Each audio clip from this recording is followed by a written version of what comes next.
Fletcher again. Ole, ole. Welcome to Rob, Ryan, Red, the Wrexham podcast, brought to you in association with Red 10 People Development. On today's show, we'll look back at a dull draw with Bolton and an important win at Huddersfield Town. We'll also bring you the latest of an investment off the pitch and look ahead to another bumper, busy double game week for Wrexham as they go in search of a third successive promotion. All that and more on today's show.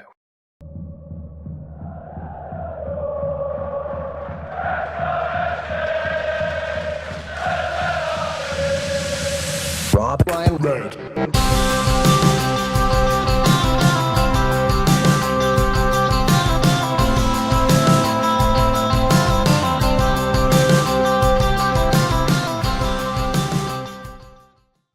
And Nath, Bolton was boring, Huddersfield was dire, but we got a win. 4 points from the last two. I think we wanted 6. We can't be too greedy, can we? I'm in a very good mood today. Very much enjoyed my trip to Kirklees, and not just because it's the home of John Smiths. Wrexham got the win. Steven Fletcher, yet again, with the goals. You buy, a 15 grand a week striker and a £2 million one, and it's the man who's been signed to be replaced who is teaching them how to find the back of the net. What are your thoughts of the week we've just had? 4 points, and we saw what Bolton did as well on Tuesday night. Maybe that wasn't as poor as some of us thought at the time.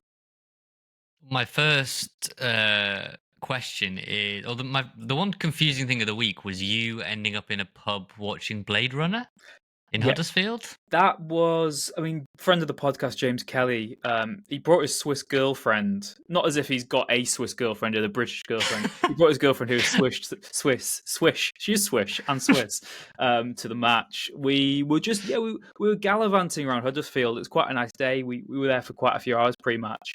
And we ended up at this place called Venue, where we had the fizziest, gassiest German beer I've ever had in my life. Could only drink half a pint of it because it left me very bloated and needed some Gaviscon. And we accidentally not only got roped into a movie night where they were showing Blade Runner, it then turned into a quiz night, and we got handed the picture round sheet. And for about an hour, I was regretting the decision to go to the match instead, but it was a very enjoyable away day. And again, I do want to make this point that I'm going to throw some shade on Rotherham here, but look at the games we've had. Bolton, Huddersfield, and then we've got Reading next week. They're teams we're used to seeing our generation in the Premier League. Like, you do need to take a step back at times and think, well, we've drawn Bolton and we're annoyed we've not beaten Bolton Wanderers. We've just beaten Huddersfield Town, and now we want to go beat Reading as well. Like, we have come a long, long way, and that is, a very important salient point. But yeah, it was a peculiar away day, a very enjoyable one, and made even better by Sir Kenneth Fletcher himself. Yeah, I tweeted before the game that I was curious whether people would take a point going into the game. Just curious, because I think I might have said on last week's podcast that I was expecting 4 points, and I didn't know the makeup of how that would come. I can't remember. Maybe I said 6, but I'm pretty sure I said 4. We should have beaten Bolton really on the day again. Well, I'm just going to stick to my narrative that I don't think they're great. I didn't think Huddersfield were great, really. They were a better team in the first half. Dion Charles should do a lot better with the chance that he blazed probably over the away end, which I want to say I thought was a really good away end. It was, there have been some great ones this season. Peterborough still pick of the bunch for me, but it was really loud, really proud, and especially with traffic jams and everything to get there, I thought it was a really, really good turnout as you would expect from our lot. But fair play. The first half from us, and just generally, Fletcher bailed us out with a goal that should never have stood. Not that we care, but we've said it for weeks, Rich, that the midfield. I know we won. I know we got a clean sheet, and we want to be positive, and this will mainly be positive, particularly about Fletcher. But boy, do we lack some creativity in that midfield, and we definitely did in the first half. Jeez. It's one of those games as well where I don't want to be negative here, and this isn't me celebrating bad news whatsoever, but we got a lot better when Dobson was forced off with his injury and Elliot Lee came on. Because we've said for weeks, look, you can have Dobson or James. You can't have them both for most matches. Like I said, there are certain occasions where that's fine. Huddersfield away is not one of them because they're not the type of team who should be dominating the match as much as they did in that first half. And they really looked like they were in great form. It looked like they were the informed team, and we were like plucky FA Cup underdogs, really, going to Huddersfield. And then it flips on its head once Elliot Lee comes on. You've got someone who's stringing those passes together in midfield. He's got that bit of impetus. He's making those driving runs. And, it's the great tedious debate we have as Wrexham fans. It's about, when do we evolve tactically? Do we ever have to evolve tactically? If you're winning matches, is that just enough? I mean, it is just such a fascinating debate, and I do love hearing different people's opinions on this, because for some it is consequentialism. If you get points, it doesn't matter. But then you're looking long term, and if we were to get to a championship, we can't just play this model because we'll have even less football, etc. And yeah, I just feel like in these away games, we still treat ourselves almost as underdogs. I do think that, again, But like we said why earlier, though? well, maybe it's because we've come so far so quickly. And, what was so impressive for me in the Huddersfield game by getting the win is we've not beaten, really. I'd argue this, since before the Huddersfield game, we hadn't beaten.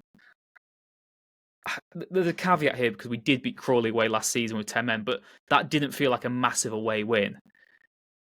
What changed is it's basically Chesterfield on what, 3 seasons ago? Felt like the last big away win we had against another promotion contender. Because in the season we went up, we lost to Chesterfield, lost to Notts County away. All the other away games were kind of expected to win. Last season, got thumped by Stockport, drew 0-0 of Mansfield. Yes, okay, we went and we beat Crawley, but no disrespect, going to Crawley didn't feel like, oh wow, that's a statement win. Huddersfield, now out of form, might not be the most impressive victory, but it was going to a big stadium, and it was actually doing a job on a team, which we've not done for a while. I do still think we are stuck in this sort of underdog mentality to a degree, just because we've come so far so quickly, and it's the style of play we have. I mean, what I would say is, I wasn't surprised when I saw the lineup drop. I would have liked to have seen Lee in there from the start, but obviously there's reasons why he might not be fully fit to do so right now. And when I look at that team, I do wonder, how else do you make them play? Because we just get in these balls in midfield where it's like hitting hope that a striker runs onto it. But you've not got that explosive pace of Mullen now. And I just feel like it's still a bit disjointed, which seems crazy because we're third in the league and we could be in the automatics, in a week's time. Rich, for me, there's always that saying that you should never accept something in a win that you wouldn't accept in a defeat. So we came on here and we'd lost 1-0, and the gripes we would have had about the midfield and about how I felt people were showing for the ball in that first half. I didn't think they were as brave on the ball. Matty James often gets it, gives it straight back to the centre back. I thought Max was our best player on the night. Was it Chia? How am I going to say his name now? The guy for Huddersfield, Tawanda Chirewa, I thought was outstanding for them, and Brodie Spencer at the back I thought was really good as well. There was a game recently, I can't remember which one it was, where Parkinson actually went public in the fact that Ollie Rathbone did not get the ball enough.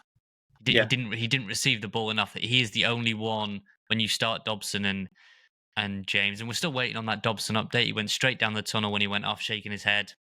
Was attended to by Ryan Murray, who's part of the sort of strength and conditioning team, and so we really hope that that's not another injury, because you've already lost Andy Cannon, and you say, well, Andy Cannon wasn't starting; it was Dobson and James and Rathbone or Lee, but you've lost any option to change it from the bench now. I think you looked at the bench, that there are limited options. If Dobson isn't fit to go on Saturday, I would like to see Harry Ashfield on the bench as a genuine option who can give you that, do you think bit of part life of in that, midfield. I know we've only got limited players there, but why do we name 3 strikers on the bench? Because you're only going to bring 2 on, aren't you? Yeah, it's. I wish I could answer that question. I don't know. I mean, he's chopped and changed. Some weeks it's been 3, some weeks it's been 2. Mullin can't get a sniff right now, and we had that debate last week that does he kick a ball for Wrexham again this season? And I think the jury is out on that. Ollie Palmer and his dad have been having their cryptic and not so cryptic in the dad's case. Telling Parkinson to swallow his pride, and I saw that got written up this week. And Palmer's Instagram post about it's been a minute with the dice is in to say roll the dice emoji. But again, you're looking at the layout of it now. It is Smith, it is Rodriguez, and it looks like it's Fletcher, and it looks like it's Marriott. That's your four, and anyone outside of that is going to struggle. But for me, I think the lack now of midfield options. That's why I was actually quite curious on Tuesday night whether McLean could have come on as a midfielder, because I thought, I was okay with Revan staying on. I was okay with Longman. I know Barney came on, and I just did wonder at one point whether McLean is a fresh leg, set of fresh legs in midfield. And I also quickly want to say, while I'm on McLean, I was as skeptical as anyone that he was going to come through the suspension. And I know he's Yeah. missed games along the way, but it was like 10 games to go or 11 games yet to avoid a one booking. And credit to him. You have to tip your cap. I know there's one more game. If I put the jinx on him, I think there's one more game, so I put the jinx on him for Saturday. I think we did get an email about this though, just saying, do you think that's part of the reason why he's not featured in the last couple of games? Oh, we did get that email. I mean, cynically, you could say that. I think he's had this hip problem, hasn't he? That's been causing him discomfort. I know he did do his warm down after the game.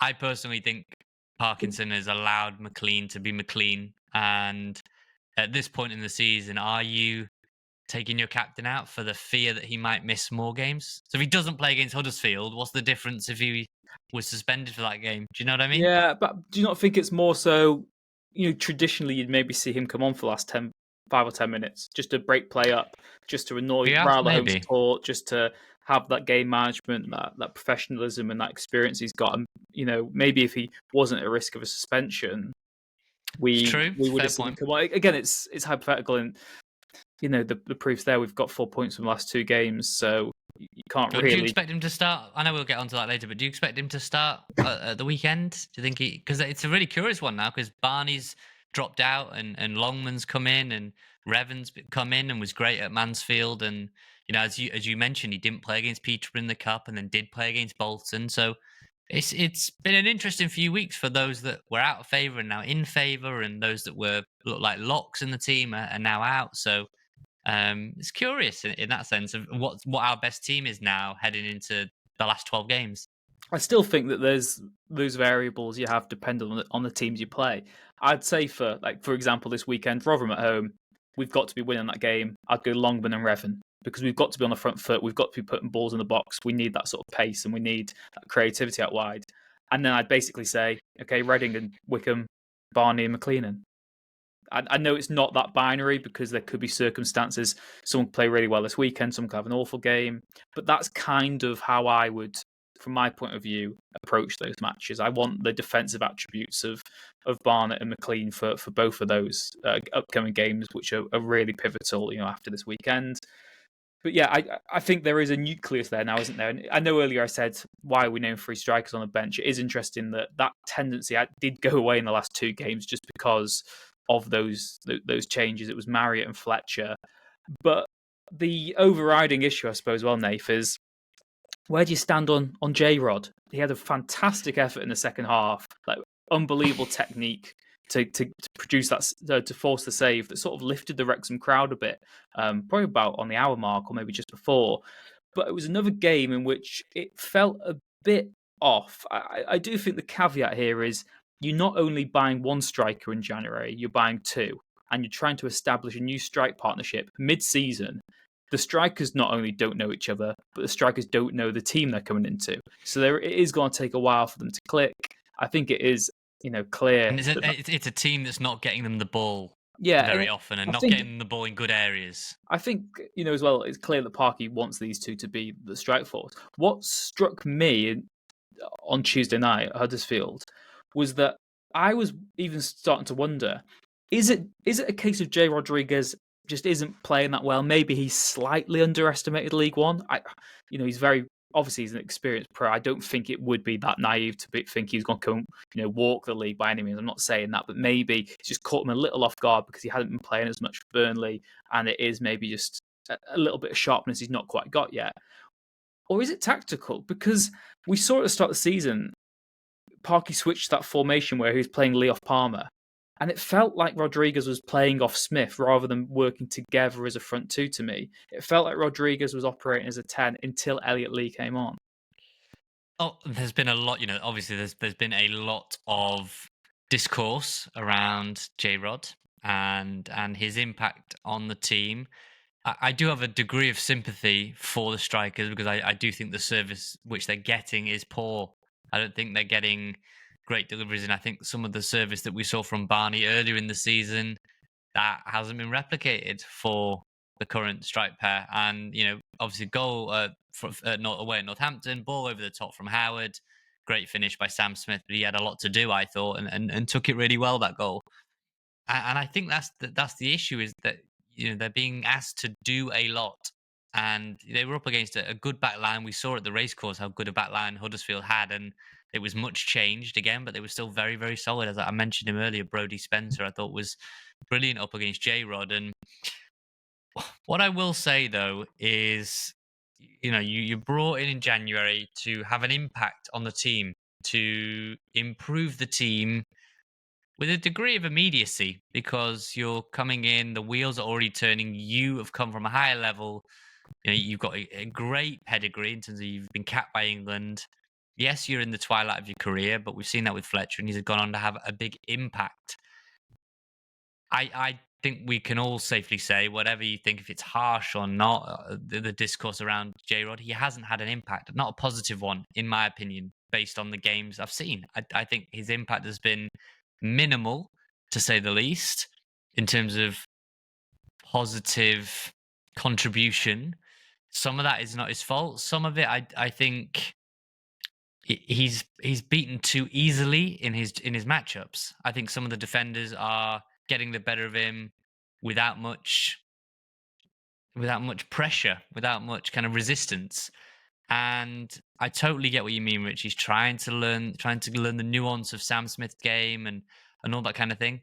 Time is not our friend right now. We have 12 games to go, and ideally that is all we have, 12 games to go, but it might be 13, 14, 15, if we get to Wembley. So who knows how many games we've got left? A maximum now of 15 games. We hope it's 12. Jay Rodriguez desperately needs a goal. I look at him and I see a player that is shot in confidence. That maybe is too extreme, but when I watch him, I don't think he is trusting what has served him so well in his career, because he hasn't won many of these duels, many of these battles, and the shots are skewing wide. And yes, there might be the odd one, but until you see the ball go in for a striker, it's very difficult to just relax. Yeah, I do get what you mean. I'm just wondering if it's maybe frustration more. Like I said, there's that shot at Mansfield that he tried from about 30-foot yards. He's had a couple of moments where it just hasn't quite clicked. And was there one at Northampton as well? I seem to recall. I can't. Well, cleared off the line. Was yes. that not at, yeah, was that not at Mansfield? Pass. Was that at Mansfield, or was that at Mansfield? Sorry, that wasn't it? Yeah. He has to bury, and it just sort of snowballs. I still feel that he gets one, and that's fine. But like you said, time is of the essence, and ultimately, I think if Parky could, he'd play Smith and Fletcher every single game now, but he can't, because Fletcher can only do the sub role. We know this. We've been over it time and time again. He's so effective from the bench. Again, I think the goal at Huddersfield, is controversial in the fact that it shouldn't have stood. If that goes against us, I'm absolutely fuming. This turns into Arsenal fan TV. But that's a poacher's goal. That's a striker's goal. It's one of those that he will get no credit for, but he was in the right time in the right place. And this will sound controversial, I don't think some of our other strikers would have scored that, simply because they wouldn't have been there in that right position. And that is because he's a player in form. He reads the game so well, and he's got so much expertise. Sorry, Ollie Palmer. Sorry, Mo Farl. I'm not sure you would have been there to do that in that moment in time against Huddersfield. And I guess the question we ask now, Nath, is we've been speaking for weeks. Jay Rodriguez is the Steven Fletcher replacement, but the replacement isn't performing as well as the player he's about to replace. Or is he even going to replace him?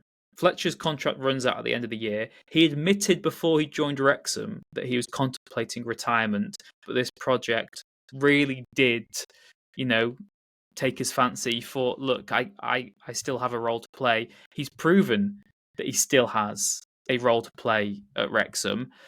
Like we said, he's out of contract at the end of the season. It wouldn't be a surprise if he was to maybe retire. But 37, he will be 38 later this month. Would you offer him a new contract, or do you think it depends on what league we're in next season, if any?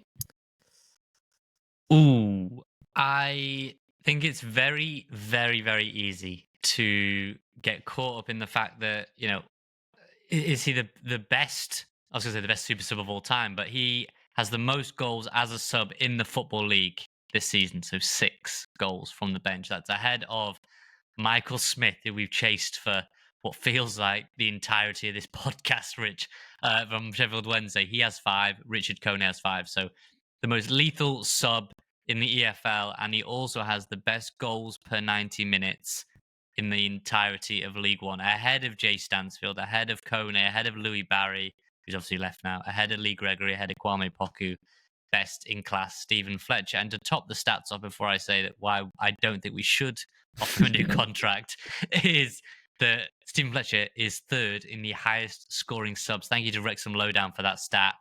He is 3rd with 9 goals, tied with Steve Buxton and tied with Steve Watkin. All-time Wrexham substitute goals. He is behind Adrian Chislovic, he's on 11, and everybody's favourite, Hector Sam, 14 goals from the bench. Steven Fletcher can only dream of such a tally. But you have to think bigger picture, Rich, and I do believe if we go up that it is time to go out and get...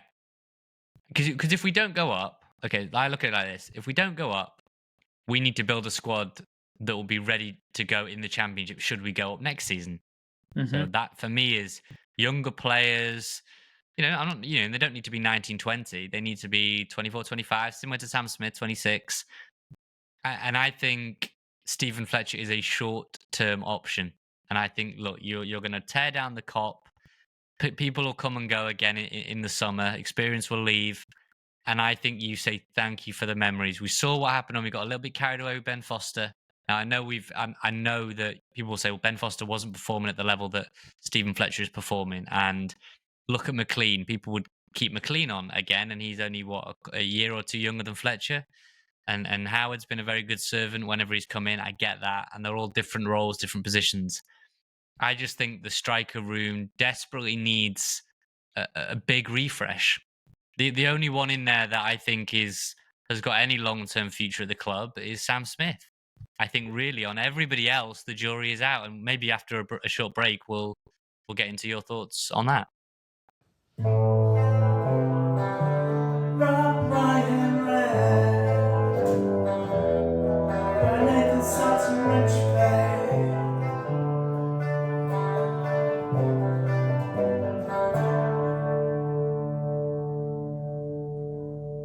Well, yeah, as you were saying, Nath, I guess the argument is that even if Wrexham didn't go up this season, we've not got enough goals for League One for next season, just because we've not seen that yet. Obviously, with pre-season, it's time for people to actually gel together.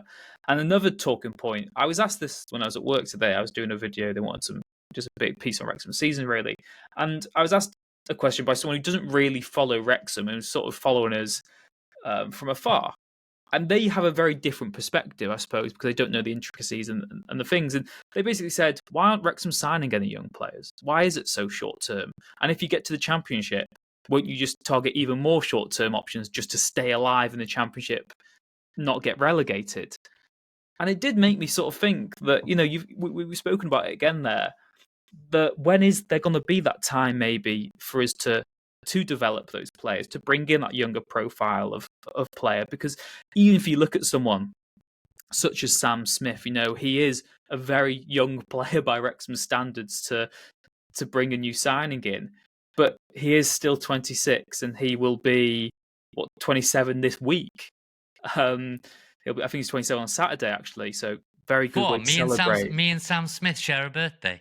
Yeah. What wow. a world. What a way to drop that in there as well. So, you've got no excuses, listeners, to miss out on Nathan Salt's birthday. So Sam Smith has the second most important birthday in Wrexham on Saturday. Huge. And lovely. Also, that is worth saying, actually. It was Jerry's birthday, wasn't it, this week? And there was a nice Yes. rendition of Joey Jones at Huddersfield And on. Rich, I tweeted this, and we've said it a million times, and we'll say it again because we never know who listens to the pod, whether anyone from the documentary or Rob or Ryan or anyone who's listening. Get the statue for Joey Jones built. No, he doesn't want It's it, the though. He's most too obvious. modest, isn't he? He doesn't want it, but it's the most obvious thing that no one would have. There'd be no gripe whatsoever. I couldn't think No. of anyone that would have. We've had The only person who doesn't want a Joey Jones statue is Joey Jones. Joey Jones. You go back through the back catalogue of these podcasts, some of the early interviews. James Jennings, I remember, spoke glowingly about Joey Jones. Louis Moult, again, I think, spoke glowingly about Joey Jones. And sometimes it was off air as well when we were just chatting to the players, and they said, Mr. Wrexham, love him. Everything about him, just his humour, his wit, his ability, even in his the twilight years post playing, just such a fabulous footballer. And Mickey Thomas put out a nice message as well for his best friend, and happy 70th to Joey Jones, and in advance, happy 27th birthday to Sam Smith, to hopefully to eventual Wrexham greats, but one's got a lot of work to do, I think.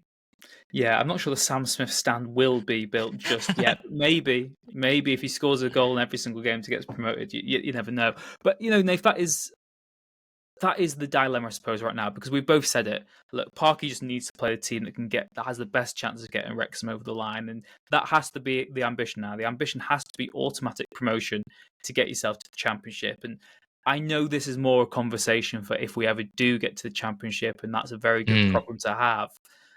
I just think, from afar, we can't. To sort of bring us full circle on the Steven Fletcher deal, we just can't be offering one before the end of the season's up, I don't think, because. So you wouldn't offer him a new deal? Are you agreeing with me, or are you disagreeing that you would?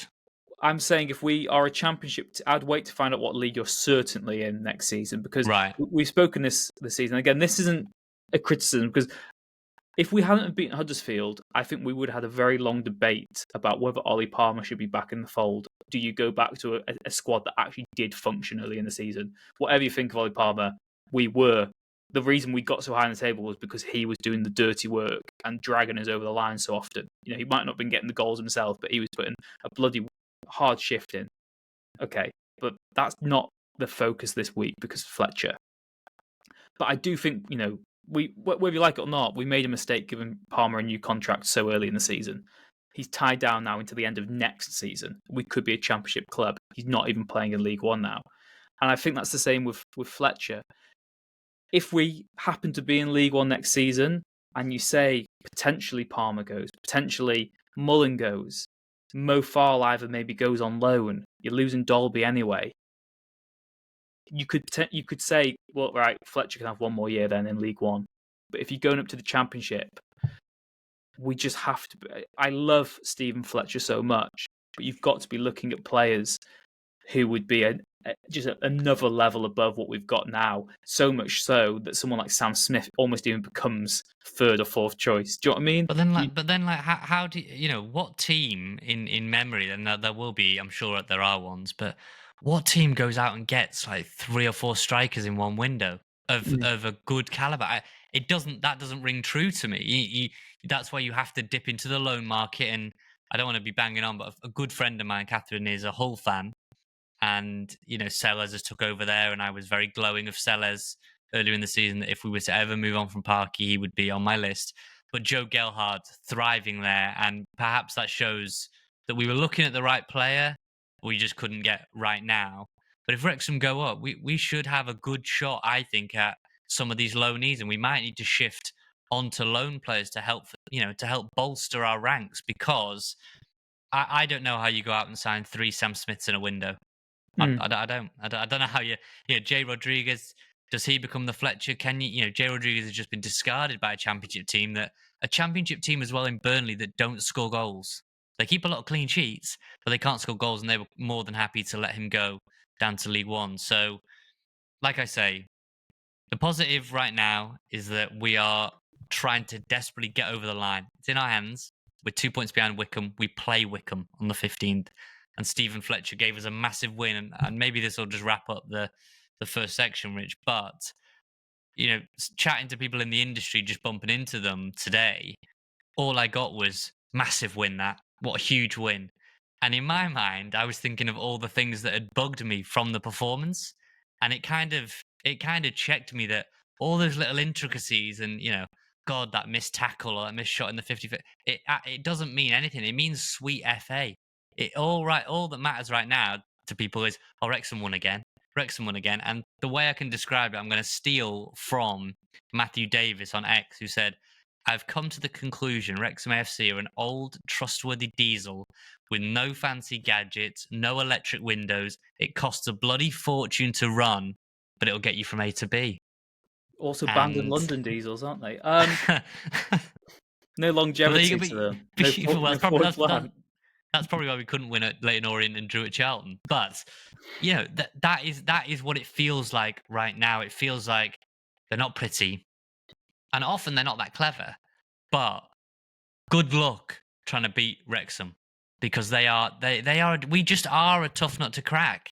There'll be times where you go, okay, you earn your luck, and Steven Fletcher certainly got lucky. That foggy penalty that was never a penalty against Blackpool. We were second best at home to Wigan. He comes on and makes a difference. I'm sure if I totted it up, he's delivered us single-handedly a hell of a lot of points. And so, this isn't just the Steven Fletcher promotion. You mentioned Ollie Palmer, but when I got out of my head that we're moaning about this and on group chats about this and what about that performance and what about that sub? At the end of the day, the cold light of day don't mean a lot. Everyone just says that is a huge win, and they're right. It was massive. And for me, I'd also say, just to end this, it is a massive win that's done a disservice because Huddersfield have been in horrendous form. Huddersfield are still sixth in the table. Look at that team we drew 0-0 with early in the season. They were so well drilled. They've still got a fantastic team with some superb players. And what Tuesday night did is, it basically, for me, it meant the playoffs are certain now. What are we? 57 points, Bolton are 7th. We're on 65. I know we've got a hell of a run coming up and it'll still be difficult.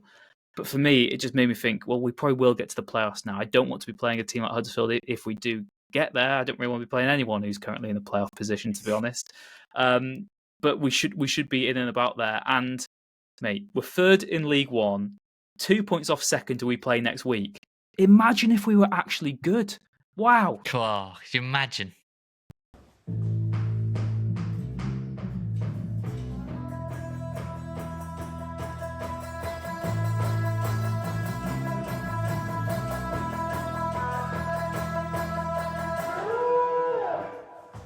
Okay, Rich. Well, that was a huge positive, beating Huddersfield. And just before we were recording this evening, there was another huge positive that landed via Company's House. Sexy, I know, stay with me. But the allotment of the investment of another 4.4 million in terms of purchasing of shares. Now, this is not abnormal. It takes the kind of accumulative cost of buying these shares. So a share for 4.4 million. That's been done periodically, really. You look at November, you look at January, you look at March. And so sporadically they're making these investments. Is it the Allen family? It appears to be, I would say. And people will ask, what does that mean? What does it mean? Investment via loan. There's different ways you can inject cash into a club. Maybe you leverage it via loans, or you just invest it via share capital, and it's not really to come back your way. You're just investing into the club to make the team better. And so 14 million pumping into Wrexham is hugely positive, and this is why you're able to go and get 2 million on Sam Smith. You're able to put, was it 15 grand a week reportedly on Jay Rodriguez, 12 grand a week reportedly on Sam Smith. Things are going to get very expensive very quickly. If what happens, we get second, we beat Wycombe, we end up going on a charge, we get over the line. The lads are off to Vegas for, God, we probably do a house and residency in Vegas. We're there more than some of these DJs. That's not what I mean in terms of the Vegas thing, in terms of expenses, but things will get expensive very quickly. You want to go and get that creative player. You want to go and get, another centre back. You want to go and get a load of new strikers. You want to go and get a load of new midfielders. People will want pay rises. Everything's going to become a lot more expensive. There's going to be less fans there because you're building work now. You're building the COP. That's not going to come cheap. you're making merchandise, and you're trying to look at Rob and Ryan this week. 50% off the jerseys, just trying to generate as much capital as possible. Now I know that's not in terms of build the budget, but 4.4 million that's been pumped in every couple of months, I think is hugely positive, and it's just a sign, the latest one, that the people involved with Wrexham off the pitch are not bored quite yet, as people predicted. Now, when you got asked about the takeover, Rich, at the very, very start, when it happened, people said, how long will this last? Why Wrexham? Whether people still feel like they've got a suitable answer to that, I'm not sure. But all I know is a hell of a lot of money is being pumped into Wrexham. There's going to be another series of the documentary coming out, potentially another promotion. Players are coming and going. They're bringing in better quality players. Some of the best players we've ever seen pull on a Wrexham jersey, Rich. Now, they're no Joey Jones. I appreciate that. But in our lifetime, they're the best we've really ever seen. The issue is things get expensive very quickly in the Championship. And if we get there, and even at the top end of League One now, the money in the game, Rich, is crazy. So 4.4 million going in, a little Wednesday night bonus for Wrexham fans. Hugely, hugely positive. Yeah, and again, I bookmarked this series of tweets of X's, are they called on X? I don't know what the hell they be, posts, I suppose. Posts, yeah. From Kieran Maguire. This was on the 30th of December, 2024. It's basically just a rundown of Championship costs. And so, for example, you look at a team from, say, who would you say is the most archetypal mid-table Championship team? Preston North End. Okay, so we'll find Preston here. So Preston North End last year, sorry, their average wage for a player was £10,500 a week. The average wage for a player. What about like a Bristol City or a Coventry? We've obviously beaten the FA Cup previously. Okay, here we go. Coventry were paying their players on average £8,500 a week. So It can be done. That I think they are the lowest. They have the lowest accumulative wage bill in the division. But you hemorrhage money to be in the Championship. The costs go up exponentially. What's the upper end of that? Like, give us a figure that if you want to contend in the Championship, that you can't get away with the averaging £8,500 a week. So Burnley's average wage was £25,000 a week. Average wage. Right. But of course, they're a team who had just been relegated from the Premier League. Parachute payments subsidise that. Perhaps the most alarming, I suppose, would be Norwich and Watford, because neither of them, I don't think, would have. They certainly wouldn't have high-end parachute payments. They might be staggered to some degree, but they hadn't been in the top flight for a couple of seasons anyway. Watford was spending £24,000 a week average on salary. Norwich was. Watford's was £22,500. Norwich's was £24,000 a week annual salary. And yeah, that is just the cold heart. That is just the bottom line. That Wrexham as a football club. I was even thinking this went to Huddersfield on Tuesday night. It was, obviously the stadium looked a bit bigger because there weren't many fans in it in the home sections anyway. But it's when you go to the race course and you realise, God, it is quite a small little stadium, isn't it? Still, and we are still. Ultimately, I was going to do the research on this week, but I didn't do it. So this is just off the top of my head. Wherever we finish this season will be our fourth best ever Football League finish, because obviously we got promoted to the Championship, had 2 seasons there. Third in League One if we finish there. Our fourth best ever Football League finish, which one tells you, look, it doesn't really matter what happens, does it? We are so lucky. We are literally living in the golden age now. But fundamentally, Wrexham have been and traditionally are a League One football club. Going up to the Championship is out of our comfort zone because we've done it so rarely in our history. It really would be, out of our comfort zone to that degree. And I know we've got aspirations to become a Championship club, but the cold bottom line is we are a League One club. That's where we've always seen ourselves. And that's what we are right now. Like, we are at our optimum. And when we said, well, maybe not our optimum, but where we traditionally have been. And if you would have asked all our fans, I think, at the very start of Takeover, what do you want? They'd say, I'd love just to be a sustainable League One club. I'd love to just be a League One team again.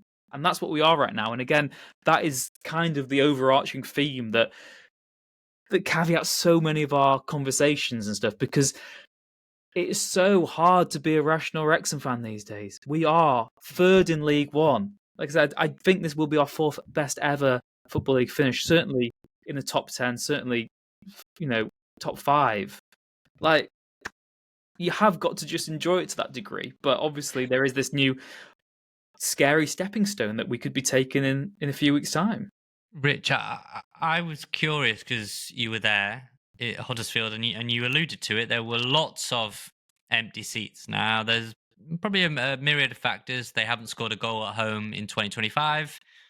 And I probably tried to jinx the footballing gods by putting that out, that Huddersfield's last 5 at home and then our last 5 away. I really hope that sort of drop off doesn't massively happen to Wrexham. If we went up and things slid a little bit, I know you're always going to get a drop when things start to go wrong. People want to be around positive things and positive teams, positive experiences. But I thought that was a fairly sizable drop off for what is one of the will be one of Huddersfield's biggest games, really, outside of a playoff campaign. And that they're Huddersfield and we're Wrexham, and they might be completely unrelated, but I thought it was quite alarming. If I was a Huddersfield fan and we had a Huddersfield podcaster on the channel on YouTube previewing the game, I'd have been quite alarmed by that, to see that you can fill that place when you're in the Premier League, and it maybe just sounds really stupid and obvious, but you really would like to think that Wrexham fans have now been hooked for life. And yes, it's been great, but we know that that won't last forever, and that's why people accuse us of being negative. I think we're just being realistic and calling things as we see it. But we also know that this podcast, what is it now? Episode 213. Okay, episode 413. We might be stuck in a relegation battle in League. We don't know what the hell the future holds.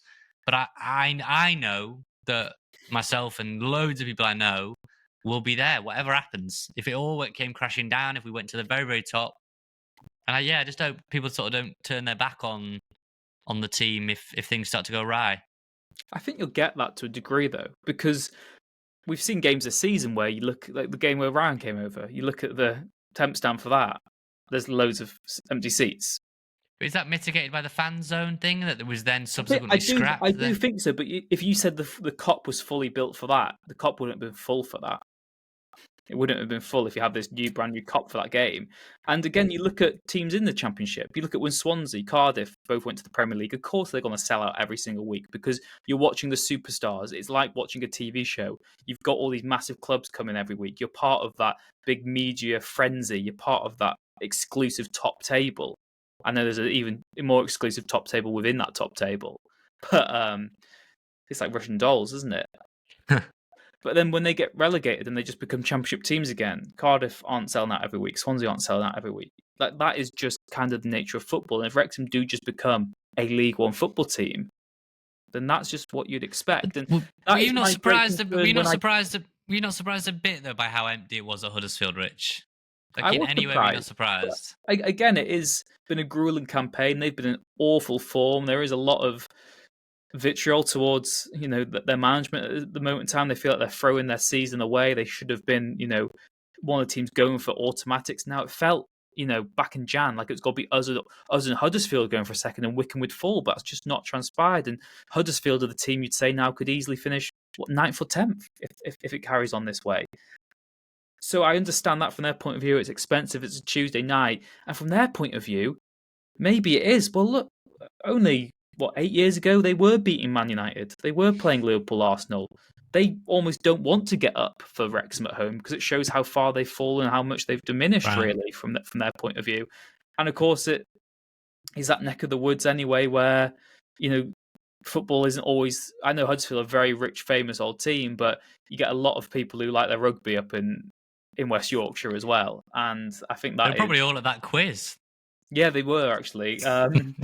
But it does scare me long term because I sometimes just don't see it. Like we said in the past, what the Wrexham stadium capacity could one day be. I just don't see where all these extra thousands of fans come every single week. Maybe if there are season tickets back on sale, that incentivizes it for some people because they don't want to go into this lottery for home tickets and they don't like the inconsistency of maybe not being able to go every week. Where if they had a season ticket, they could do that and they could become more of their routine rather than a one-off occasion.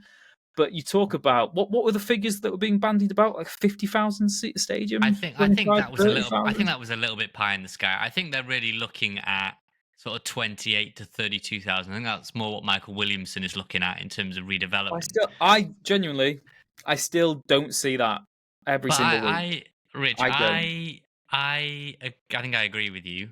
But I mean, I would like something around 20,000, I think 18 to 21,000. 20. I think But I remember that, and we'll do this for the last part of the segment, and then we're going to preview the games. You can bring us back in after a quick break. But I remember covering a game at Juventus in the Champions League. Now Juventus had Cristiano Ronaldo.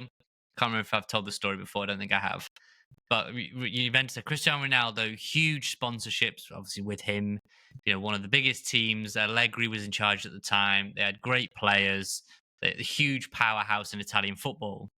I remember going to the ground, the Allianz Stadium, and it's not that big for a quote unquote superpower. It's not huge. It's not the Nou Camp Barcelona. It's not 90 plus thousand, 80 plus thousand. I think it's around 50, 45, 50, something like that. I can't fully remember, but it's not massive, massive.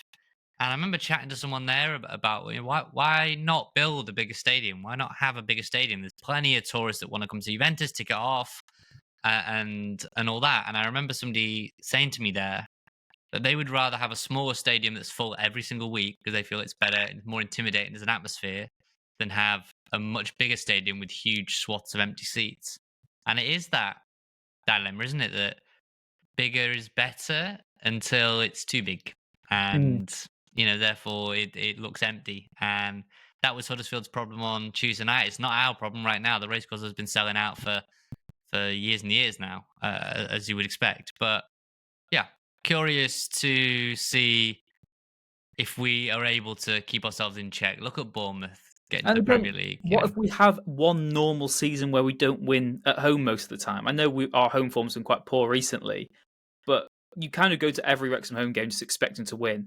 And that has never really happened in my lifetime other than that promotion season. And even then, it sort of was only felt like in the second half of the season that became the norm per se. Do you know what I mean? It's not normal to win every single home game as much, kind of the same sort of way we've done it. And you do just wonder what happens when we have that first season of just Wrexham have finished 13th. Rich, it's funny you just said that in the last segment about we turn up expecting to win. That's not really great having that in our lifetime. I'm turning up on Saturday expecting us to win, expecting us to beat Rotherham. That is a game. Look, there's 12 to go. As I say, Wrexham's season will now either be 12 games long, 14 games long, or 15 games long. That is it. Those are the three scenarios. Wrexham's season will be 12 games, 14 games, or 15 games. And that will be automatic playoff semi-final and final at Wembley. We may get our Wembley trip yet. I hope we don't now. I hope we are over and done with in a dozen games. It is a race to the finish now. Doesn't matter how you get there. You just have to grind out results. Rotherham have been poor this season. We both had them at the very end of the season, Rich. We're going to do a review of our preseason predictions, aren't we? And Rotherham will be one of our biggest busts. We both had them finishing second behind Birmingham, but they're dangerous. Not only are they dangerous, we narrowly beat them. Paul Mullin, one of his red goals this season. Him? But they beat Leyton Orient on Tuesday night. He wiped the floor with us on the road. So, as I've said before, League One is a meat grinder of a league. You turn up, you dial it off by 10%, 5% even, teams will turn you over. They have people like Malik Wilkes, like Clark Harris. There are others there. Is it Rafferty or Raggett? Players that in the summer we were like, oh, these would be quite good signings for us, free agents. Like, I don't know why we've, look at Rotherham putting this really great team together. So, yes, I'm turning up expecting us to win. But I also think every game now comes with a warning that don't look past the one you've got. Yes, we've got Reading on Tuesday, but look too far ahead, and Rotherham will slay you. Basically, will slay the dragon. To use the metaphor that they'll probably use if they do beat us. I think it's another 4 point week we're looking at ahead of us with those two. Rotherham, they beat Bristol Rovers with like a 92nd minute winner, and then they've gone and beaten Leyton Orient. So I think their confidence is restored somewhat. They had some really demoralising defeats. I think they lost at home to Shrewsbury quite recently. Did they? Start of last month, Bad. maybe. And yeah, they are a team who, with 2 wins on the bounce, will fancy themselves coming to North Wales. And again, the quirk of it for us is, well, actually, Rotherham don't really have anything to lose because they're not going down, they're not going up. So it really is a game where you can just go and be a party pooper, and you can almost start their squad build for next season because they are really certain of which division they'll be in. They'll be in League One, and maybe next season they will be a promotion contender because they will have learned some harsh lessons. They will have a squad that's looking to end the season as strongly as possible. But just because we've got so much at stake and we are so due a home win and a strong home performance now, we didn't really touch upon the Bolton game that much. I felt a draw was a fair result, to be honest, mate. I thought they had some good chances. What when Tom O'Connor, they had one shot on target. Tom O'Connor missed, scooped over from 5 yards out. Sam Smith, I thought, had a good chance. I mean, come on. I don't think Smith's chance was as clear cut as it was made out to be. O'Connor's was a bad miss. Anyone else potentially scores that. There's one for O'Connor at the back post as well. But I wasn't that bothered leaving the stadium. I thought it was a really drab, dire game of football. We had some chances we could and should have scored perhaps, but we didn't. And I thought they gave a decent account of themselves. We are due a proper home performance. We need to have, because even you were speaking about it earlier, some of the home wins we've had. We've not had many convincing home wins this season compared with what we've had in the last couple of seasons. There's been some gritty ones, some late winners, and there's been some dodgy decisions that have thankfully gone our way. But there haven't been that many resounding home wins since those first couple of months. Can you think of many off the top of your head? I can think of beating Exeter 3-0. Yes. And they came with like the best defence in the league. And I remember that being, really, really convincing. When you look back, Wycombe was a really good one. I think that was 3-1 that they turned into 3-2 quite late, but I thought that was a pretty good display before they got going. That was the opening day of the season. It's very difficult to work out. But if somebody said, "Oh, give me a convincing home win for Wrexham," the last one I'm thinking about is Exeter. I'm sort of struggling outside of that to pull up another one. Yeah. Shrewsbury before that, maybe. Yeah, Shrewsbury and that. You're talking maybe 2 or 3 all season. There might be another Reading when we thumped them and they were going good guns, But they were all very early. Maximum maybe 4 or 5 home wins. They were early. Very early. Convincing. And that's what we need right now because the quirk is our home form and away form have completely flipped on their head. Town away, I do very much like it. Town at home, I'm not as much of a fan right now. We've got that feel-good factor still. Every home game still feels so special and so exciting, and like anything can happen, and it kind of transpires that it doesn't. But yeah, like I said, I think 4 points from the next week, I will be happy if we get that. In which order? What team are we putting out then? What are we just going exactly as we were at Huddersfield? What are we doing? Got to get Elliot Lee back. Got to get Elliot Lee back in there. Maybe get McLean back in there. I think. I don't know. Yeah. Like I said, I think Lee for Dobson in the midfield, given that knock, and then I wouldn't be surprised if we saw McLean come in, but I don't really see why you would. Longman or Barnett, again, that kind of is flip of a coin right now. I think they've both got very different qualities. It depends who the strike force is really. If you're having 2 big men, then maybe you want Barney to put those balls into the box. I still want to see Smith and Marriott. I just don't think we will. Rich, it won't happen, but could you imagine the sort of, and I know not everyone is on this train, but you imagine the atmosphere lift if Mullin came on, though, at the weekend. Like I said, I don't see it happening, and he will want to get picked on merit as well. But there's that many people that are still desperate for Mullin to play that are struggling to let go of the rope that's holding him on to be a part of the season. And people are desperately not going to let go, and I don't blame them for that at all. Legendary status for what he's done for us in helping us get through the leagues and all those goals. I just hope that Parkinson made the point, didn't he, after the Leyton Orient game, that we really need the crowd now. First time he'd probably sort of called out the atmosphere a little bit and said we need to get this place rocking, we need to get this place bouncing. And we spoke about that previously, that the atmosphere has not been great in recent home games. You obviously then go out the cup, and I just think we're really due a performance. Get Sam Smith a couple of goals on his birthday, maybe get J Rod off the mark. I think McLean just gives you that kind of oomph on the pitch to, he's in the referee's face, he's getting everyone going, fires everyone up a little bit, and I think he can give it the crowd as well. Whether that's worth it more so than having Revan there. I'd even be looking at maybe Barney back in. Personally, I know you say about Longman. I thought he was okay against Huddersfield. I know he was man of the match against Bolton, was brilliant then. But Barney's been fabulous at home, and I do think he's a different player for us at the racecourse. So I would maybe even be looking, if it wasn't McLean, I understand why you wouldn't pick him. I'd be maybe looking at Barnett and Longman as that way. Then you've got maybe the best of both. You're going to go with Rathbone, who's up for PFA Player of the Month. So get voting if you can, still in time when you hear this. Rathbone, Lee, and it's going to be Matty James. I doubt Dobson will be ready to go. It is going to be J-Rod and J-Rod and Smith. And I don't know, if Lewis Brunt is fit and available, I'd maybe be looking to get him in there just ahead of Tom O'Connor. Nothing really did massively wrong, but I do think Lewis Brunt is good and a good set piece threat as well. So yeah, get me Harry Ashford on the bench, get me a goal or two for Sam Smith, and get J-Rod off the mark, and we're cooking. And then Reading, who knows, man? That's a tough away game, and let's just come out of this game week without any defeats. We just need to be within 2 still. We just need to be within those 2, because factor in that on Tuesday night when we play against Reading, Wycombe do not play. Wycombe do not play that night. So if we match Wycombe's result of the weekend and we can go and beat Reading, we can go to Wycombe ahead. Yeah. And we spoke about the hunted and the hunter. Who knows? But what I'm saying is we're going into, let's not take our eye off the ball, Rotherham and Reading. But the next 2 games, I think if you're Parky, you're going, or you're at least thinking, we can go to Wycombe ahead and really sort of put the pressure on.